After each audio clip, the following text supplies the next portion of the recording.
Right भाई लोग, तो धुरंधर पार्ट 2 थिएटरों में रिलीज हो गई। काफी ज्यादा लोग बागों ने वो देख ली एंड लोगों को मूवी पसंद भी आ रही है, जिनमें से हाफ ऑफ द ऑडियंस अब इंटरनेट पर ये सवाल कर दिया कि क्या धुरंधर पार्ट 2 एक प्रोपागेंडा मूवी है। जिस तरीके से उसमें सारी चीजों को दिखाया गया, मतलब कांग्रेस सरकार की जिस तरीके से उसमें दिखाई गई एंड उसके बाद जो बीजेपी की सरकार आई, मोदी की सरकार आई, उसके बाद की जो चीजें हमें दिखाई गई, उससे कुछ लोगों को ऐसा लग रहा है कि ये मूवी एक प्रोपागेंडा मूवी है एंड इस मूवी के थ्रू वो बीजेपी को काफी ज्यादा सपोर्ट कर रहे हैं एंड इस मूवी के साथ साथ मतलब बीजेपी का कुछ अलग सा अटैचमेंट जुड़ा हुआ है। एंड कुछ कुछ लोगों ने तो यहाँ तक बोल दिया कि ये मूवी बीजेपी की है, इसमें मोदी जी अपीरे हुए हैं और इसी के चलते उन्होंने टॉक्सिक को डिले करवा दिया। अब भाई पता नहीं कौन वो बुद्धिजीवी लोग हैं जो इस तरीके की सोच रखते हैं।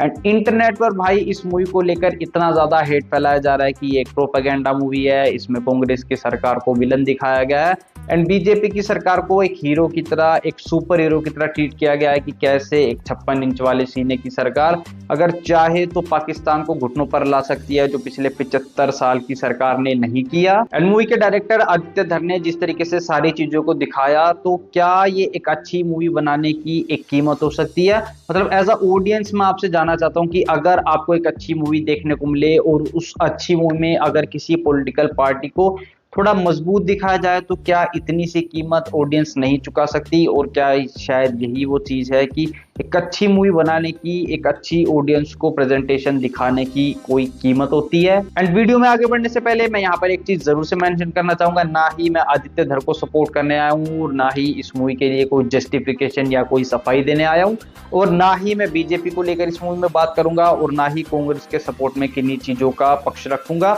मैं सिर्फ मूवी को बनाने की, उसकी ऑथेंटिकेशन दिखाने की, उसकी ग्राउंड रियलिटी को कैसे अपनी स्टोरी के साथ अटैच करके एक अच्छी मूवी प्रेजेंट करने की और एक अच्छी मूवी किस तरीके से बनाई जा सकती है जो लोगों को पसंद आए, उन सारे एक्सपेक्ट पर बात करने की मैं थोड़ी बहुत कोशिश करूंगा। अगर मैं अपनी बात कहूं तो एक टाइम पर हाँ जरूर से ऐसा लगता है कि मूवी बीजेपी की थोड़ी ग्रोसिंग और ग्रेसिंग जरूर से कर रही है एंड एक बीजेपी की सरकार को किस तरीके से ज्यादा पावरफुल दिखाने की ये मूवी कोशिश कर रही है। लेकिन अगर आप उन चीजों को मूवी के आस्पेक्ट से देखोगे, मतलब अपना हमजा अली मजारी जो पाकिस्तान में बैठकर पिछले 20-22 सालों से वो सारा ऑपरेशन, उन सारी चीजों की प्लानिंग कर रहा है, तो आपको उन चीजों का थोड़ा सा सेंस बनता हुआ भी जरूर से दिखेगा।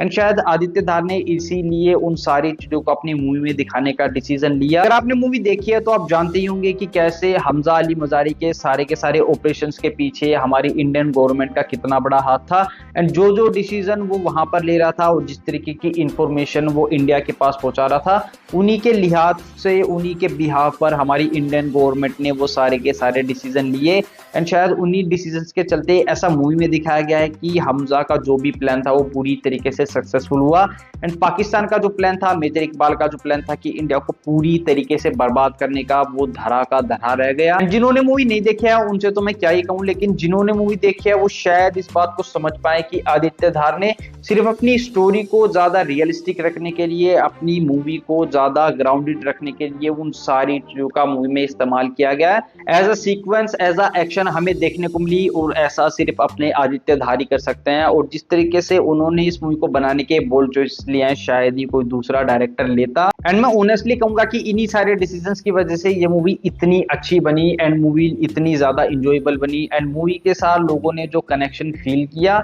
और एक एक करके जो सारी चीजों को उन्होंने अपनी मूवी के थ्रू जस्टिफाई किया, वो देखकर लोगों को मजा आता है। एंड एक टाइम पर ऐसा लगता है कि हाँ, अगर हमजा उन सारी इंफॉर्मेशन को ना पहुंचाता और इंडिया में वो सारी चीजें हो जाती तो शायद इंडिया और भी ज्यादा बर्बाद हो जाता। एज अ मूवी पर्सपेक्टिव के हिसाब से मैं आपको बता रहा हूँ, हालांकि रियल लाइफ में उन चीजों का क्या इम्पैक्ट था और एक कॉमन मैन की जिंदगी पर वो क्या क्या प्रभाव डालती है, उससे तो हम सभी वाकिफ हैं।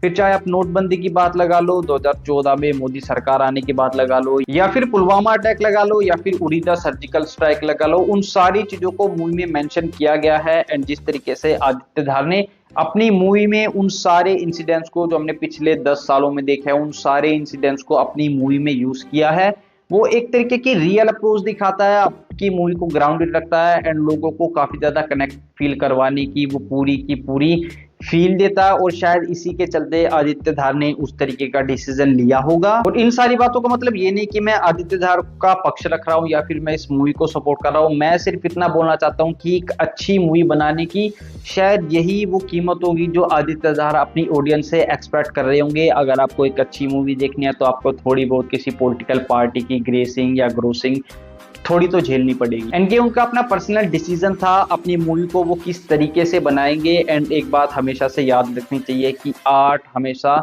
आर्टिस्ट का होता है सबसे पहले, वो बाद में ऑडियंस का होता है, बाद में जनता के लिए होता है। एंड एक आर्टिस्ट अपने आर्ट को किस तरीके से रचता है, बुनता है एंड वो अपने आर्ट के थ्रू क्या दिखाना चाहता है वो सिर्फ उसके दिमाग में है, उसके जहन में है। और शायद इसीलिए हमेशा से ये बात कही जाती है कि एक आर्ट सबसे पहले एक आर्टिस्ट का होता है, उसी के बाद वो किसी दूसरे का होता है, किसी ऑडियंस का होता है। हालांकि ये बात उनकी मूवी में साफ झलक कर आती है कि वो मोदी गवर्नमेंट को काफी सुपीरियर दिखा रहे हैं एंड अपने कांग्रेस की सरकार को वो थोड़ा बैकफुट पर दिखाने की थोड़ी सी कोशिश करते हैं। लेकिन आप चीजों का थोड़ा सेंस बनाकर देखो, अगर आप ये कह रहे हो कि ये मूवी बीजेपी की है तो बीजेपी की नाकामयाबी हमें इस मूवी में देखने को मिलती है।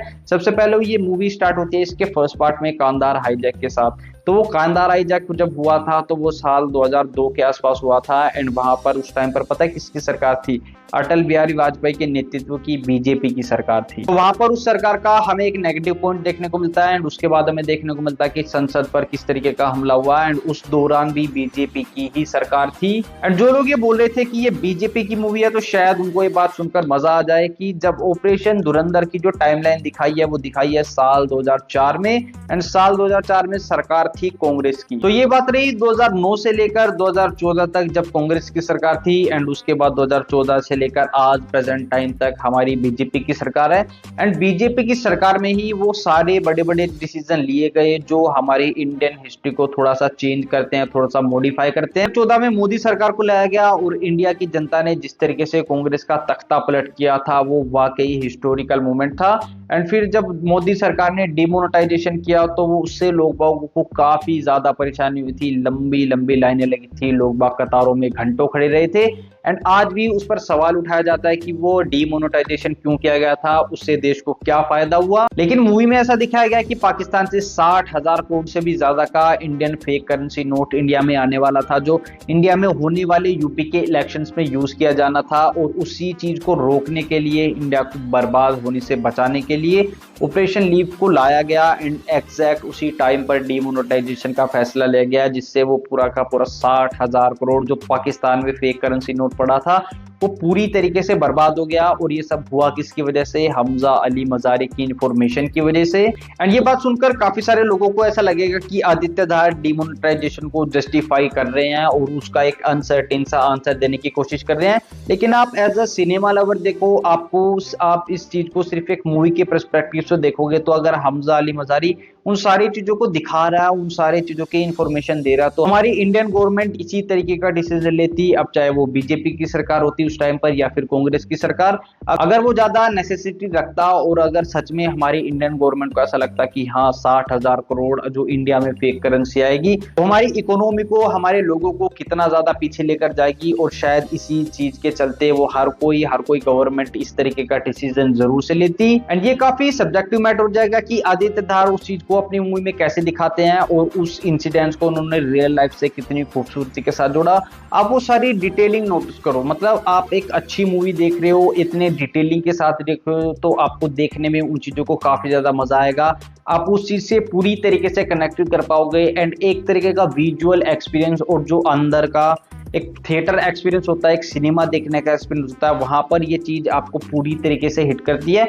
और शायद इसी चीज के लिए आदित्य धार ने ये डिसीजन लिया होगा। या फिर ऐसा भी हो सकता है कि शायद वो डिमोनेटाइजेशन को सच में जस्टिफाई करने की उस मूवी में अपनी कोशिश कर रहे हो। लेकिन as a movie lover, as a audience आपको एक टाइम पर ये जरूर से सोचना चाहिए कि ये सिर्फ एक मूवी है और मूवी का ऐसा खास लोगों की लाइफ पर असर नहीं पड़ता, विजुअल का ऐसा खास लोगों की लाइफ पर असर नहीं पड़ता।